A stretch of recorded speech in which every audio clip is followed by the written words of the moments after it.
ডিম আলু দিয়ে জবরদস্ত এই নাস্তার রেসিপিটা অনেকেরই অজানা, ভীষণ টেস্টি, মুখে স্বাদ লেগে থাকার মতো এই নাস্তার আইটেমটা একবার হলেও বাসায় তৈরি করবেন।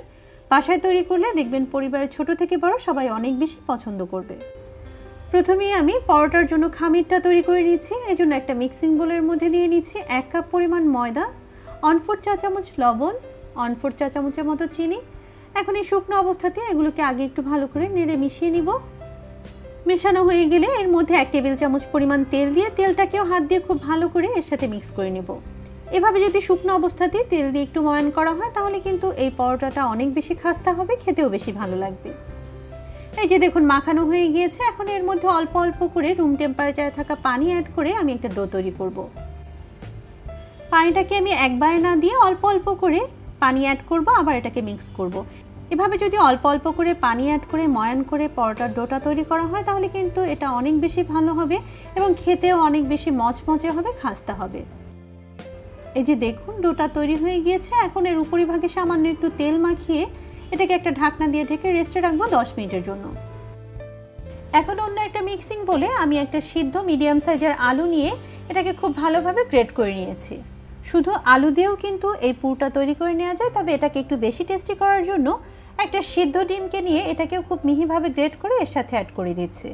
একটা বড় সাইজের পেঁয়াজ মিহি কুচি করে এর মধ্যে দিয়ে নিচ্ছি। 3-4টা কাঁচামরিচ মিহি কুচি করে এর মধ্যে দিয়ে নিচ্ছি। 1/4 কাপের মতো ধনেপাতা কুচি দিচ্ছি। 1/2 চা চামচ দিচ্ছি লাল মরিচের গুঁড়ো, 1/2 চা চামচ ধনে গুঁড়ো, 1/2 চা চামচ দিচ্ছি চাট মশলা। আপনাদের বাসায় চাট মশলাটা না থাকলে এর পরিবর্তে ভাজা জিরার গুঁড়োটা এর মধ্যে দিয়ে নিতে পারেন। লবণ দিচ্ছি 1/2 চা চামচ। এখন সব কিছুকে দুটো কাঁটা চামচ দিয়ে এভাবে আলতো হাতে মিক্স করে নিব। কাঁটা চামচ দিয়ে এভাবে মিক্স করার চেষ্টা করবেন, তাহলে কিন্তু এই পুরটা খুব বেশি আঠালো হবে না, এভাবে ঝরঝরেই থাকবে। এই যে পুরটা তৈরি হয়ে গিয়েছে। এখন ফিরে যাচ্ছি সেই পরোটার ডোয়ের কাছে। কিছুক্ষণ রেস্টে রাখার ফলে কিন্তু এই ডোটা অনেকটাই সফট হয়ে এসেছে। এটাকে আরও কিছুক্ষণ ময়ান করে নিচ্ছি। এখন এটা দিয়ে আমি 4টা লেচি তৈরি করে নিচ্ছি। এখান থেকে একটা লেচি নিয়ে বড় একটা পাতলা রুটি তৈরি করে নিচ্ছি। যে কোনো ধরনের মোগলাই পরোটাই তৈরি করতে গেলে আপনি চেষ্টা করবেন রুটিটাকে একটু বেশি পাতলা করে তৈরি করতে, তাহলেই কিন্তু এই মোগলাই পরোটাটা অনেক বেশি খাস্তা হবে।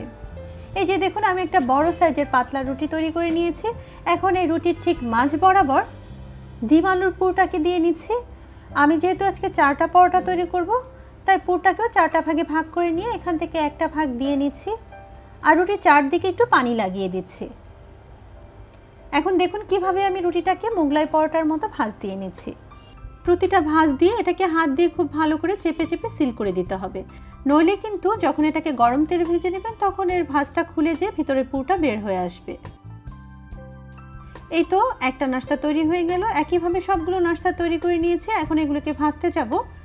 ভাজার জন্য আগেই চুলায় একটা প্যান বসিয়ে এর মধ্যে তেল দিয়ে তেলটাকে হালকা গরম করে নিয়েছি। এখন নাস্তার ভাজের সাইডটা তেলের দিকে দিয়ে নিতে হবে। তারপর একটা সাইড একটু লালচে হওয়া পর্যন্ত ভেজে নিব। এরপর এটাকে বারবার উল্টিয়ে পাল্টিয়ে লালচে ব্রাউন কালার হওয়া পর্যন্ত ক্রিস্পি করে ভেজে নিব।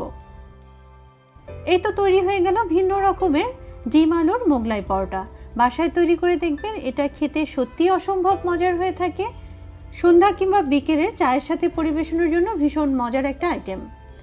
আশা করছি আমার আজকের রেসিপিটা আপনাদের ভালো লেগেছে। এমন সব সহজ ও মজাদার রেসিপিগুলো দেখতে চাইলে পেজটিকে ফলো দিয়ে রাখবেন। আজকে এ পর্যন্তই। আল্লাহ হাফেজ।